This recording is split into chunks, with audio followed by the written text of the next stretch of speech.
সুন্দর আচরণ দিয়ে, ইহসান দিয়ে যা জয় করা যায়, নরম আচরণ দিয়ে যেটা অর্জন করা যায়, কঠোরতা দিয়ে সেটা পারা যায় না।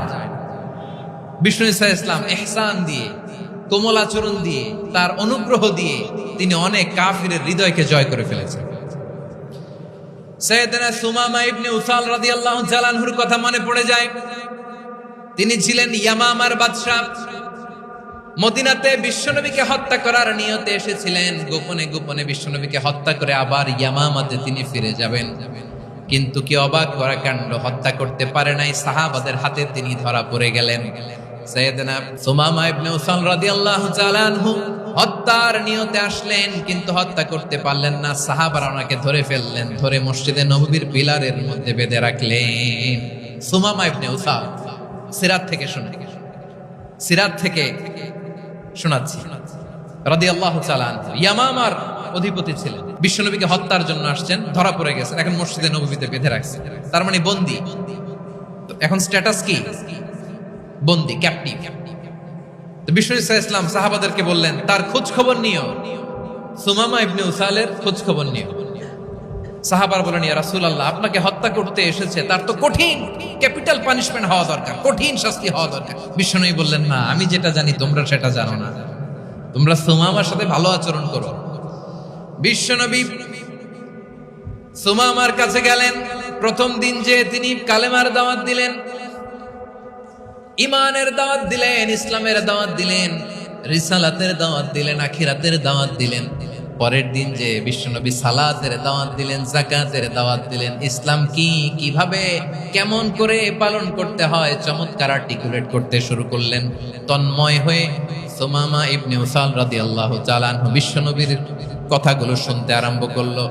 একদিন নয়, 2 দিন নয়, টানা 3 দিন বিশ্বনবী সুমামার কাছে ইসলামকে প্রেজেন্ট করেছেন, উপস্থাপন করেছেন। আওয়াজ করে বলেন, কয়দিন?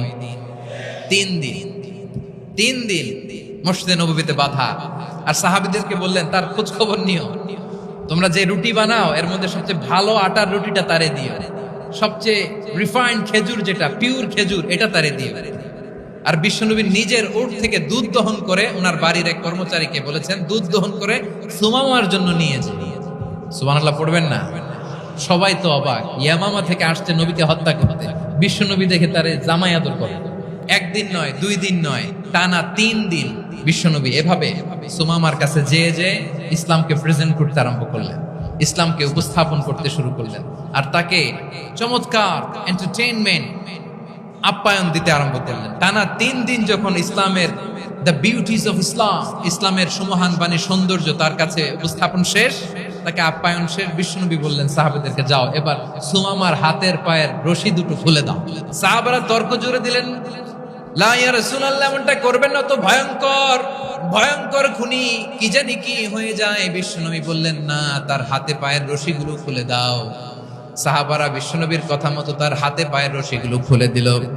সুমামা মুহূর্তের মধ্যে মসজিদে নববী থেকে বের হয়, ইয়ামামায় ফিরে না যে মসজিদে নববীর পাশে একটা খেজুর বাগান ছিল, সেখানে চলে গেলেন। সেখানে একটা ছোট্ট কুয়া ছিল, কুয়ার পানি দিয়ে তিনি গোসল করলেন। সুবহানাল্লাহ পড়েন।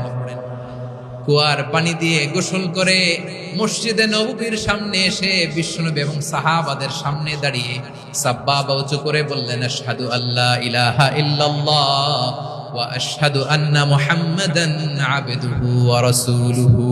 আমি সাক্ষ্য দিচ্ছি আল্লাহ ছাড়া কোনো ইলাহ নাই, আর মুহাম্মদ আল্লাহ তাআলার প্রেরিত বান্দা এবং রাসূল। প্রিয় ভাইয়েরা, ইহসান দিয়ে যা জয় করা যায়, কঠোরতা দিয়ে সেটা কঠিনকালেও জয় করা যায় না। আওয়াজ করে বলেন, ঠিক কি না?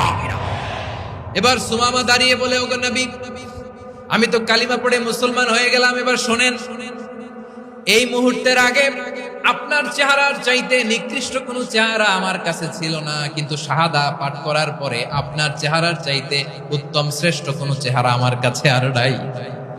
ও নবী, আজকের দিনের আগে ইসলাম ধর্মের চেয়ে নিকৃষ্ট অপছন্দনীয় কোনো ধর্ম আমার কাছে ছিল না, কিন্তু এই মুহূর্ত থেকে ইসলামের চেয়ে সেরা শ্রেষ্ঠ পছন্দনীয় কোনো ধর্ম আমার কাছে নাই। নবী গো, আজকের দিনের আগে মদিনার চাইতে অপছন্দনীয় নিকৃষ্ট কোনো শহর আমার কাছে ছিল না, কিন্তু এই মুহূর্তের পর থেকে মদিনার চাইতে কোনো শ্রেষ্ঠ শহর আমার জানা নাই। সে ছিল গমের বড় ডিলার, গম বেচতো। কি বেচতো? তার গম কিনে মক্কার লোকেরা রুটি খাইতো। সে ঘোষণা দিল, আজকে থেকে মক্কাবাসীদের জন্য সব গম আমি হারাম করে দিলাম, মক্কাবাসী এখন না খেয়ে মরে।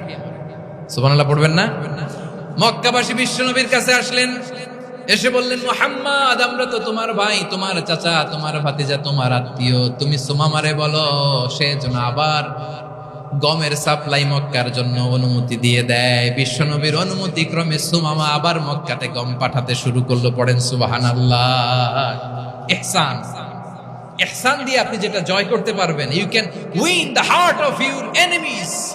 ইহসান দিয়ে আপনি আপনার শত্রুর হৃদয়কে জয় করতে পারবেন। এজন্য আল্লাহ বললেন, ওয়া আনফিকু ফি সাবিলিল্লাহি ওয়া লা তুলকু বিআইদিকুম ইলাত তাহলুকা ওয়া আহসিনু ইন্নাল্লাহা ইউহিব্বুল মুহসিনিন। তোমরা আল্লাহর রাস্তায় দান করবে আর নিজেরা নিজেদেরকে ধ্বংসের হাতে ঠেলে দিও না। তোমরা একে অপরের প্রতি ইহসান করবে, কারণ ইহসানকারীদেরকে আল্লাহ বড় ভালোবাসেন। সুবহানাল্লাহ পড়েন। আবার সূরা রহমানে আল্লাহ বললেন, হাল জাযাউল ইহসানি ইল্লাল ইহসান ফাবিআইয়ি আলা, সবাই পড়েন, ফাবিআইয়ি আলাই রাব্বিকুমা তুকাযযিবান। ইহসানের প্রতিদান হিসেবে ইহসানি হয়। বিশ্বনবী সুমামার প্রতি যেমন ইহসান করেছেন, সুমামাও ঠিক তেমন ইহসান ফিরিয়ে দিয়েছে। ঠিক কিনা বলেন?